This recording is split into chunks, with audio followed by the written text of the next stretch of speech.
Aujourd'hui, nous allons passer en revue les 5 étapes de la perte de poids. Alors, allons droit au but.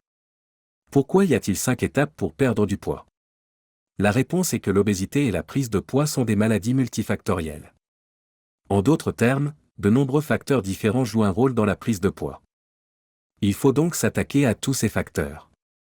Tout comme il n'y a pas de cause unique à la prise de poids, il n'y a pas de cause unique à d'autres maladies, comme les maladies cardiaques. Dans le cas des maladies cardiaques, par exemple, le tabagisme, l'exercice physique, l'âge, le sexe, tous ces facteurs sont importants et jouent un rôle. Même chose pour la prise de poids, la première étape pour perdre du poids est de réduire les sucres ajoutés. Les sucres ajoutés sont donc différents des sucres naturels que l'on trouve dans les aliments, et ce de plusieurs façons. La première est qu'il n'est pas possible d'augmenter artificiellement la quantité de sucre dans les aliments naturels. Par exemple, si vous mangez un bol de cerises, elles contiennent du sucre. Mais vous ne pouvez pas les rendre de plus en plus sucrées naturellement. Contrairement à des céréales sucrées, par exemple, où il suffit d'ajouter du sucre pour qu'elles deviennent de plus en plus sucrées. Le problème, c'est que ce sucre nous est souvent caché. Si vous lisez les étiquettes des produits alimentaires, vous trouverez de nombreuses appellations différentes pour le sucre. Certaines étiquettes mentionnent donc le saccharose, le glucose, le fructose, le sucre inverti, l'amidon hydrolysé, l'édulcorant de maïs, le sirop de maïs à haute teneur en fructose. Tous ces termes sont synonymes de sucre de base. La raison pour laquelle ils font cela est que lorsque vous lisez l'étiquette, vous ne vous rendez pas compte de la quantité de sucre contenu dans ces aliments. Les principaux aliments à éviter sont assez logiques. Il s'agit donc de sucreries, de bonbons, de chocolat, de gâteaux, de tartes et de beignets. Mais aussi dans des produits comme les confitures et les gelées, parfois dans des produits comme le beurre de cacahuète. Certains beurres de cacahuète contiennent du sucre. Les sauces sont également très riches en sucre. Ainsi, les sauces spaghetti, le ketchup, les sauces barbecue, les sauces aigres douces peuvent contenir beaucoup de sucre. Et vous ne vous en rendez peut-être pas compte. Les collations et les desserts sont évidemment très riches en sucre la plupart du temps.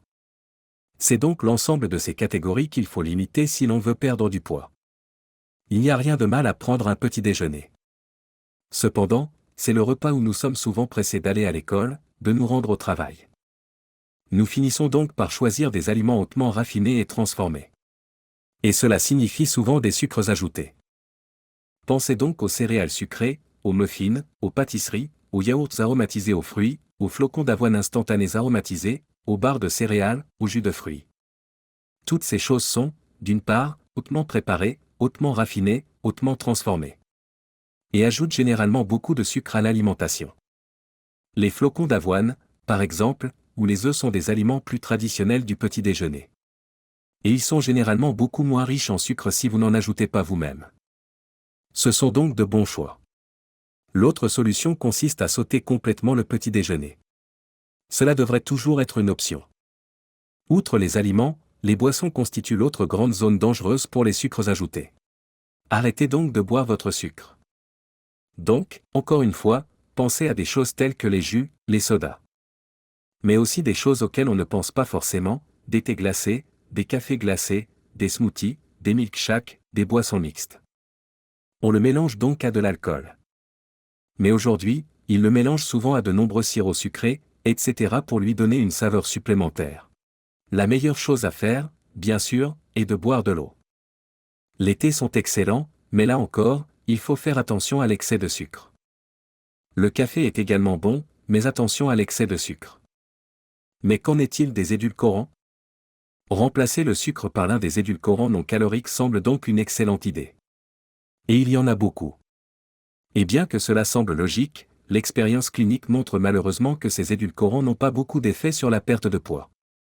Si c'était le cas, il n'y aurait pas d'épidémie d'obésité. Nous remplacerions simplement tout notre sucre par du faux sucre. Nous pourrions supprimer des centaines de calories de notre alimentation. Et c'est tout. Il n'y aurait plus d'épidémie d'obésité. Mais bien sûr, cela ne s'est pas produit. Ils peuvent, en fait, vous donner l'impression de goûter à la douceur. Mais ils peuvent aussi vous donner envie de sucrer, vous faire désirer des choses sucrées. Les édulcorants peuvent donc également augmenter votre taux d'insuline. Ils peuvent également augmenter votre niveau de faim en stimulant votre appétit en raison de la saveur sucrée contenue dans ces produits chimiques. La raison pour laquelle les édulcorants ne fonctionnent pas aussi bien qu'ils le devraient n'est pas claire. Mais en fin de compte, les édulcorants artificiels ne sont pas vraiment meilleurs que les édulcorants ordinaires. Il faut donc essayer de les supprimer complètement. Deuxième étape, réduire les céréales raffinées. Il s'agit principalement de la farine blanche, mais aussi des pommes de terre blanches et du riz blanc. Le problème d'un grand nombre de ces céréales est qu'elles sont hautement transformées et raffinées. Pour fabriquer de la farine, les robots de cuisine doivent donc réduire une grande partie des autres constituants que l'on obtient normalement. Ils enlèvent donc les protéines, les graisses et la plus grande partie du poids du blé dans la farine. Il ne reste plus que des glucides très purifiés. Mais plus encore, le fait de le moudre en farine, qui est une poussière très fine, augmente la vitesse d'absorption. Il en résulte une augmentation rapide de la glycémie. Cela peut poser un problème, car votre taux d'insuline peut augmenter et diminuer très rapidement. Il peut vous inciter à manger d'autres choses. Les gâteaux et les biscuits, les muffins, les beignets et une grande partie du pain sont donc fabriqués avec de la farine blanche. Ce sont des produits dont vous pouvez réduire la consommation. Je pense que la plupart des gens ont reconnu que l'on peut devenir très dépendant de ce type d'aliments. Et il peut être très difficile d'arrêter de manger ces aliments. Troisième étape, manger une quantité modérée de protéines. Les protéines sont très importantes pour aider à reconstruire votre corps. Votre corps a besoin de protéines. Nous avons donc besoin de certains acides aminés, qui sont les produits de dégradation des protéines. Si nous ne les obtenons pas, nous ne serons pas en bonne santé. Il est donc très important de consommer suffisamment de protéines. Les protéines augmentent également la satiété. En d'autres termes, lorsque vous mangez des aliments riches en protéines, vous avez tendance à vous sentir plus rassasié. C'est comme si vous mangiez des œufs le matin plutôt qu'une tranche de pain grillé et de la confiture. La différence, c'est que toutes ces protéines et toutes ces graisses vous rassasient plus longtemps.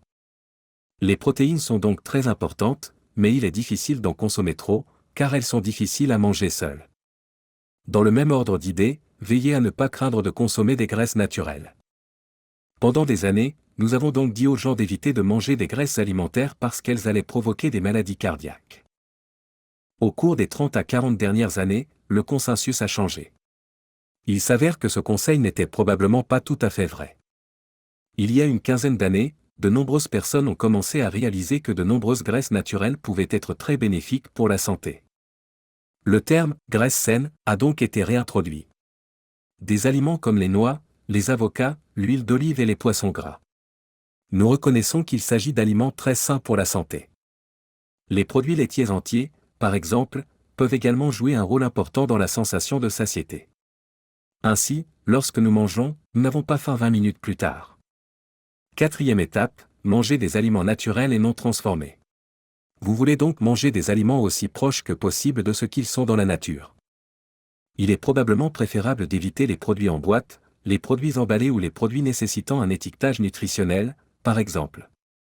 Essayez plutôt de manger des aliments que vous pourriez reconnaître dans leur état naturel. Ainsi, la viande, les fruits de mer, les légumes. Ces produits sont tels qu'ils apparaissent dans la nature. Les noix, par exemple. Alors qu'on ne voit pas un paquet de barres de céréales pousser sur un arbre.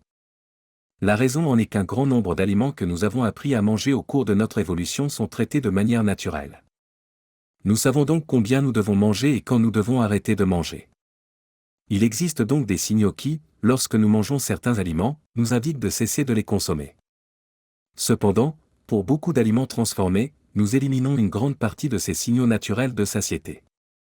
Il est donc beaucoup plus facile de surconsommer ces aliments que les aliments naturels. Pensez donc aux pommes par rapport au jus de pomme. Par exemple, il serait très difficile de manger 6 ou 10 pommes. Pourtant, si vous transformez ces 6 ou 10 pommes en jus en enlevant toute la pulpe, toutes les fibres, par exemple. Il est alors très facile d'en manger en excès, mais ce que vous consommez, c'est surtout le sucre et l'eau qui sortent de ce jus. Ce n'est donc pas la pomme qui fait grossir, mais sa transformation. Il en va de même pour les glucides transformés ou les huiles transformées, par exemple. Nous savons donc que les acides gras trans sont un type d'huile transformée. Il s'avère qu'ils sont très mauvais pour la santé. Mais les protéines transformées ne sont pas non plus bonnes pour nous, parce qu'elles ne correspondent pas aux aliments que nous avons appris à manger au cours de notre évolution. Cinquième étape, équilibrer l'alimentation et le jeûne. Toutes les étapes précédentes dont nous avons parlé concernent donc les aliments que nous consommons. Il s'agit donc de répondre à la question de savoir ce qu'il faut manger. Mais il y a une question tout aussi importante dans la perte de poids: quand dois-je manger? Et pendant de nombreuses années, nous avons dit aux gens qu'ils devaient manger constamment tout au long de la journée. Cependant, si vous mangez constamment, vous ne laissez pas à votre corps le temps d'utiliser les calories que vous avez absorbées. Il est donc important de parler non seulement de ce qu'il faut manger, mais aussi de quand il faut manger et de quand il faut s'abstenir de manger. Rappelez-vous donc que lorsque vous mangez, votre corps va vouloir stocker des calories. L'une des façons dont l'organisme stocke les calories est sous forme de graisse corporelle. Lorsque vous ne mangez pas ou que vous jeûnez, votre corps veut utiliser ces calories. Il prend les calories stockées et les utilise pour vous fournir une source d'énergie. C'est pourquoi on ne meurt pas dans son sommeil tous les soirs. Par conséquent, si vous souhaitez perdre du poids, il vous faudra peut-être prolonger la période pendant laquelle votre corps utilise ces calories en jeûnant. Il peut s'agir de passer à 14 heures, 16 heures, 24 heures, ou tout ce que vous voulez. Telles sont les 5 étapes clés pour perdre du poids.